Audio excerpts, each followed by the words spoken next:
Good morning. Ngasi nomaijing numit ko. Ngasi nomaijing numit ki card message seminar se ado nomaijing numit ki number se 156 ko. Number da haragana color da haragana pink ka maroon da se nabi be ai ko. Ado ahamba da koi gi card message yeng minar se aduga timing ga yeng hapet yeng minar se ko.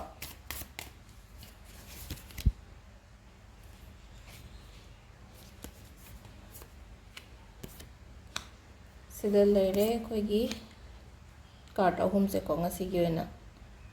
Card ahum sidagi amma choose tawbirase ko 1 2 3 sidagi 1 2 3 ko kwai first ki laiba card se ko haidi kenoma hai tare ko haidi thabak se pangthok ke khalaga haidi pangthok tana leiba umba leiba do hai tare ko pangthok tana leiba haragadi kaino hai kan se da khoina si hauge kan khalaga dum ningjing mangjing nara leiba ni khangde na traga pangthok ngamba ngamda bani khangde hauba ngamda bani khangde ai taraga leiba do haidi ai tauke ai tauraga ti ai ngamgani badugi pot to hai tare ko ai engonda hai tare ko adugi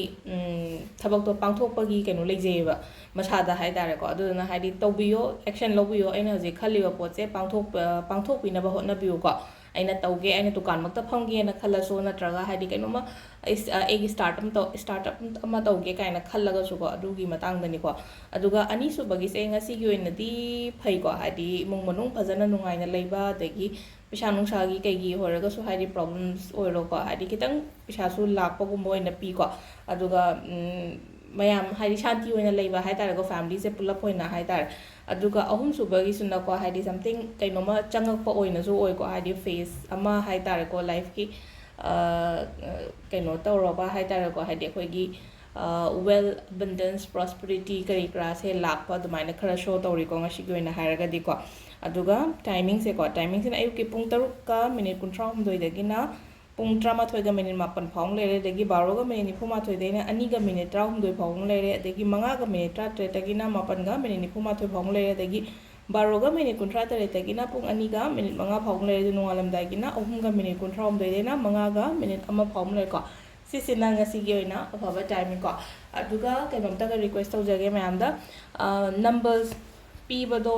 kenoma hangningba leragadi message oina drop tawbiro hadi continuous 5 times miss call gumba pirapodo sum ai thaba ama tawragadi phone pai su pai khatte ko hadi ahamba calling oi taragadi adudun hadi kenoma query ama leiba matamda message drop tawbira moba ado number p se only for keno consultation ga crystal gidang gin ne ko atopa sum leina ko hadi adum hangakpa yawe adum kai kai adu ge dagi en hadi relate oi da pot hangakpa yawe aduduna hadi number p riba maram se only for personal consultation aduga crystal kumba kai mato bokko pa khatang ni ko atopadi loina ma nga sagi message yam sang sang irakpa yawe ko hadi adudo dai hadi message so pa na phone na pura matam ma kai thopa ma changeba aduduna yaragadi kaino oina hai tare ko hadi kitang